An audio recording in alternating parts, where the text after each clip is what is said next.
বিধাননগর পুরসভার বর্তমান চেয়ারম্যান ও তৃণমূল কংগ্রেসের প্রভাবশালী নেতা সব্যসাচী দত্তকে গ্রেফতার ঘিরে ব্যাপক চাঞ্চল্যের সৃষ্টি হয়েছে। কোটি টাকার তোলাবাজি, মানসিক নির্যাতন এবং খুনের হুমকির অভিযোগে সোমবার গভীর রাতে তাকে গ্রেফতার করে বিধাননগর উত্তর থানার পুলিশ। মঙ্গলবার আদালতে পেশ করার জন্য নিয়ে যাওয়ার সময় ক্ষুব্ধ জনতার একাংশ তার দিকে ডিম ও টমেটো ছোড়ে বলেই অভিযোগ। পুলিশ সূত্রে খবর, সোমবার বিকেলে মধুসূদন চক্রবর্তী নামে এক স্থানীয় ব্যবসায়ী সব্যসাচী দত্তের বিরুদ্ধে লিখিত অভিযোগ দায়ের করেন।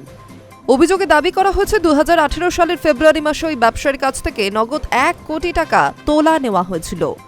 পাশাপাশি দীর্ঘদিন ধরে মানসিক নির্যাতন এবং অভিযোগ প্রকাশ্যে আনলে খুনের হুমকি দেওয়ার অভিযোগও তোলা হয়েছে। অভিযোগ পাওয়ার পরই তদন্তে নামে বিধাননগর উত্তর থানার পুলিশ। সোমবার রাতেই নিউটাউনের একটি বহুতল আবাসনে অবস্থিত সব্যসাচী দত্তের ফ্ল্যাটে অভিযান চালানো হয়। সেখান থেকে প্রথমে তাকে আটক করা হয় এবং পরে আনুষ্ঠানিকভাবে গ্রেফতার করা হয়। মঙ্গলবার সকালে তাকে আদালতে নিয়ে যাওয়ার সময় থানার বাইরে উত্তেজনাপূর্ণ পরিস্থিতির সৃষ্টি হয়। উপস্থিত জনতার একাংশ তার বিরুদ্ধে বিক্ষোভ দেখাতে শুরু করেন। সেই সময় ডিম ও টমেটো নিক্ষেপের ঘটনাও ঘটে বলে জানা গিয়েছে। পরিস্থিতি নিয়ন্ত্রণে রাখতে মোতায়েন ছিল বিশাল পুলিশ বাহিনী।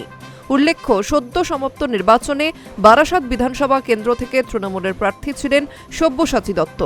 এর আগে তিনি রাজারহাট নিউটাউন কেন্দ্রের বিধায়ক এবং বিধাননগর পুরসভার মেয়র হিসেবেও দায়িত্ব পালন করেছেন।